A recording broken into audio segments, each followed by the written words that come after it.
पहला सवाल, खुदकुशी थी, एक्सीडेंट था या फिर कोई हत्या की साजिश थी? बॉलीवुड के 3 बेहद चर्चित केस, दिव्या भारती, जिया खान और अब सुशांत सिंह राजपूत की मौत का रहस्य। और दूसरा बहुत अहम सवाल, ये उम्मीद की जाने लगी है कि सीबीआई को सुशांत का केस सौंपे जाने के बाद अब दूध का दूध और पानी का पानी हो जाएगा। लेकिन सवाल ये कि ऐसे केस सुलझाने में सीबीआई का रिकॉर्ड असल में है क्या? इस बात को समझने की कोशिश करते हैं।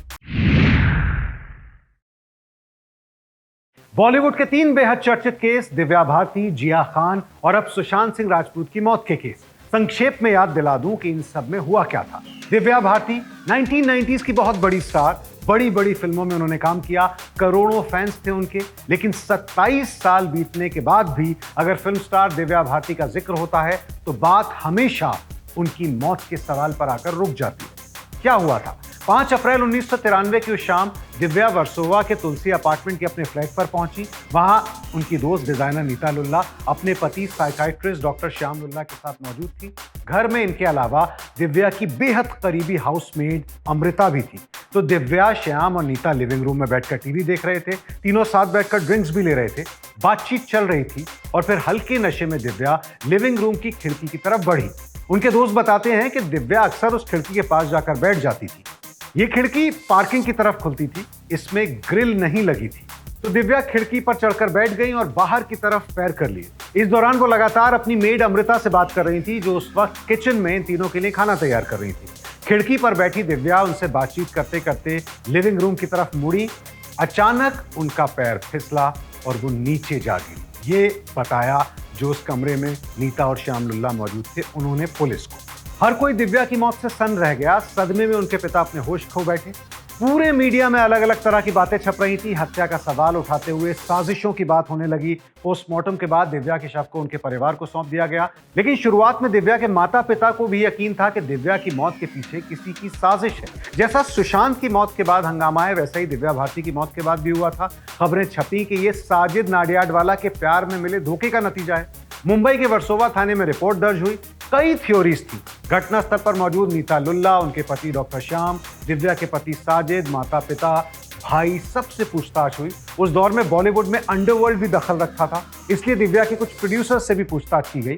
लेकिन तफ्तीश के बाद साजिद नाडियाडवाला को क्लीन चिट दे दी गई। ये भी छपा कि अंडरवर्ल्ड से जुड़े कुछ लोग चाहते थे कि दिव्या उनकी मर्जी की फिल्मों में काम करें, लेकिन दिव्या ने इनकार कर दिया था, इसलिए उनकी हत्या करवा दी गई। इस बात की भी जांच होती रही।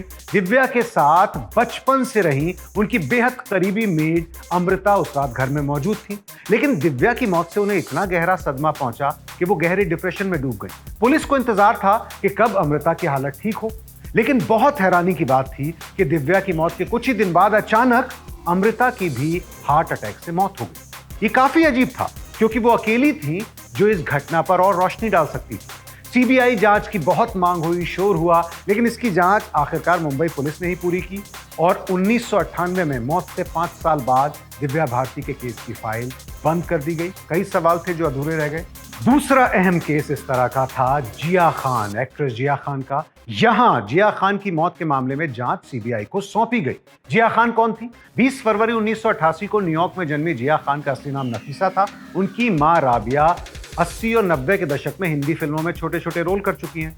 शुरुआती पढ़ाई जिया ने लंदन में की और उसके बाद अभिनय की ट्रेनिंग लेकर बॉलीवुड आ गई। सबसे पहले जिया को राम गोपाल वर्मा की निशव में अमिताभ बच्चन के साथ बड़ा ब्रेक मिला, लेकिन फिल्म बुरी तरह फ्लॉप हो गई और उसके बाद उनको लीड रोल्स नहीं मिली। इसके बाद उन्होंने गजनी और हाउसफुल जैसी बड़ी फिल्मों में छोटे छोटे रोल किए।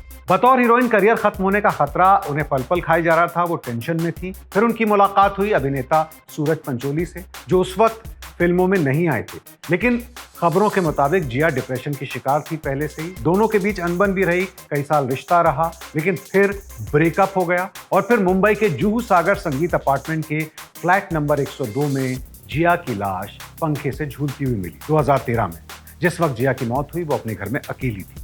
पुलिस की शुरुआती जांच में जो सामने आया उससे लग रहा था कि जिया ने खुदकुशी ही की है, मगर जिया की मौत के बाद उनकी डायरी के पन्ने सामने आए जिन्होंने जिया के प्रेमी सूरज को सवालों के घेरे में खड़ा कर दिया। जिया खान की मौत का मामला खूब शोर मचाता रहा, खूब सुर्खियों में रहा और फाइनली सीबीआई को केस सौंप दिया गया।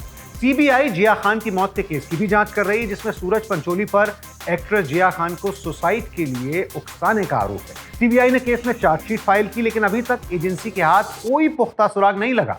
साल 2017 से इस केस का ट्रायल चल रहा है। हालांकि जिया खान की मां का आरोप है कि उनकी बेटी की हत्या ही हुई है, लेकिन अभी तक सीबीआई से भी केस सुलझा नहीं है। और अब बात सुशांत केस की, जिसकी जांच भी सीबीआई को सौंप दी गई है। एक रिसर्च के मुताबिक खुदकुशी के लिए उकसाने से जुड़े केसों में सीबीआई का कन्विक्शन रेट बहुत ही कम है। ऐसे तमाम केसों में सीबीआई अंतिम फैसले पर पहुंच ही नहीं सकी है। सीबीआई के सामने सुशांत केस में क्या बड़ी मुश्किलें हैं, ये भी आपको बता दें। सुशांत की मौत को 2 महीने से ज्यादा हो गया है। इतने वक्त में घटनास्थल से सबूत मिटने की पूरी संभावना है। दूसरा, मुंबई पुलिस का पूरा रिकॉर्ड मराठी भाषा में है और उसे मराठी से अंग्रेजी में अनुवाद करने में वक्त लगेगा। 56 गवाहों के बयान ले चुकी है मुंबई पुलिस, वो भी अनुवाद किए जाएंगे। सुशांत की मौत का कोई भी चश्मदीद नहीं, केवल एक आदमी जिसने डेड बॉडी को लटकते देखा और उसने भी डेड बॉडी उतार दी। ऐसे में कहां थी, किस हालत में लटकी थी, इन बातों को समझने के लिए सीबीआई को बहुत मुश्किल हो सकती है। और सबसे बड़ी मुश्किल क्या होती है ऐसे मामलों में, कन्विक्शन रेट इतना कम क्यों है? देखिए, आईपीसी की धारा 306 यानी आत्महत्या के लिए उकसाने के मामले के तहत किसी भी केस में मरने वाला क्या महसूस कर रहा था, इसके बजाय अभियुक्त का इरादा क्या था, ये ज्यादा मायने रखता है। लेकिन ऐसे हालात में अभियुक्त का इरादा साबित करना बेहद मुश्किल होता है, वो भी तब जब विक्टिम वो तो मर चुका है, वो तो कुछ कह ही नहीं सकता। ऐसे मामलों में कन्विक्शन तभी हासिल होते हैं जब ये साबित किया जा सके कि पीड़ित द्वारा की गई आत्महत्या अभियुक्त के सीधे तौर पर किए गए उकसावे की वजह से हुई थी और मरने वाले के पास कोई दूसरा विकल्प नहीं था जान लेने के अलावा अपनी। मृत व्यक्ति का मानसिक स्वास्थ्य भी जांच में एक बहुत जरूरी भूमिका निभाता है। अगर आत्महत्या करने के समय मृतक का मानसिक स्वास्थ्य ठीक नहीं था तो ये अभियुक्त के पक्ष में जाता है। यानी अभी सुशांत सिंह का केस सुलझने की मंजिल से काफी दूर है। उम्मीद बस यही है कि कोई ऐसा सबूत मिल जाए सीबीआई को ताकि जवाब मिल सके और सुशांत का केस सुलझ सके। एबीपी न्यूज आपको रखे आगे।